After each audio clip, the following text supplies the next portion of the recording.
అనంతపురం జిల్లాలో అత్యంత వెనుకబడిన నియోజకవర్గం కళ్యాణదుర్గం. ఇక్కడి రైతులకు నీళ్లు లేక చాలా ఇబ్బందులు పడుతున్నారని గుర్తించి గత తెలుగుదేశం ప్రభుత్వం హయాంలో జీడిపల్లి నుంచి బీటీపీ వరకు కుందుర్పి బ్రాంచ్ కెనాల్కు నీళ్లు ఇచ్చే లక్ష్యంతో నాటి ముఖ్యమంత్రి శ్రీ నారా చంద్రబాబు నాయుడు 2019లో బీటీపీ కాలువ పనులు ప్రారంభించారని, అయితే వైసీపీ ప్రభుత్వం అధికారంలోకి వచ్చిన తరువాత ఆ ప్రాజెక్ట్ పనులను పూర్తిగా నిర్వీర్యం చేశారని కళ్యాణదుర్గం శాసనసభ్యులు అమిలినేని సురేంద్ర బాబు జిల్లా కలెక్టర్ కార్యాలయంలో జరిగిన జిల్లా సాగునీటి సలహా మండలి సమావేశంలో అన్నారు. బీటీపీ కాలువ పనులు పూర్తి చేసి కళ్యాణదుర్గం నియోజకవర్గంలోని 114 చెరువులతో పాటు కుందుర్పి బ్రాంచ్ కెనాల్కు నీళ్లు తీసుకురావాలని, దీని ద్వారా కళ్యాణదుర్గం, రాయదుర్గం నియోజకవర్గాలకు ఎంతో ఉపయోగకరంగా ఉంటుందని అమిలినేని సలహా మండలి దృష్టికి తీసుకువచ్చారు. ముఖ్యమంత్రి తప్పకుండా ఈ ప్రాజెక్ట్ పనులు పూర్తి చేసేలా జిల్లా మంత్రులు కృషి చేయాలని సురేంద్రబాబు విజ్ఞప్తి చేశారు. మేము కూడా మీలో ఒకరుగా ఉండి మేము కూడా మా సమస్యలు ఎప్పటికప్పుడు తెలియజేసే అవకాశం ఇవ్వాల్సిందిగా విజ్ఞప్తి చేస్తున్నా. రైతులు చాలా వెహికళ్లతో ఎదురు చూస్తున్నారు.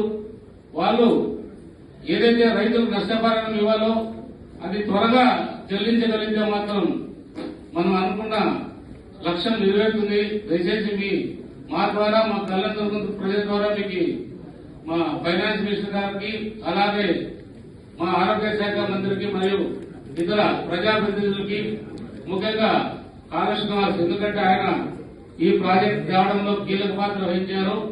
ఆయన కూడా ఇంకా కూడా పోరాటం చేసి 2 ప్రాంతాలకు నీరు వచ్చి ఏర్పాటు చేయాల్సిందిగా విజ్ఞప్తి చేస్తున్నాం. ఫైనాన్స్ మినిస్టర్ గారికి ఒకటే విజ్ఞప్తి, అత్యంత వెనుకబడిన 2 నియోజకవర్గాల ఉరవకొండతో పాటు మీకు శివుడికి 3వ కన్ను లాగా ఉరవకొండ 3వ కన్ను, 2 కన్నులు కళ్యాణదుర్గం, రాయదుర్గం పైన కూడా పెట్టి మీ ప్యాకేజీలతో పాటు మావి కూడా త్వరగా పనులు పూర్తి అయినట్లుగా డబ్బులు ఇవ్వండి సార్. ఎందుకంటే అత్యంత వెనుకబడిన ప్రాంతాలు 114 చెరువులు, కళ్యాణదుర్గం, రాయదుర్గం 2 టీఎంసీలు నీళ్లు రావాలా. దాని ద్వారా మళ్ళా మేము దాదాపు 80-86 చెరువులకు నీళ్లు నింపుకోవాలా. కాబట్టి డబ్బులు, ల్యాండ్ ఎక్విజిషన్ డబ్బులు పెండింగ్ ఉన్నాయి.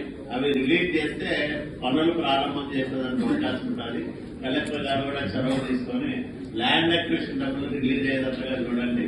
పనులు కొనసాగించే బాధ్యత సురేంద్ర గారు తీసుకుంటారు.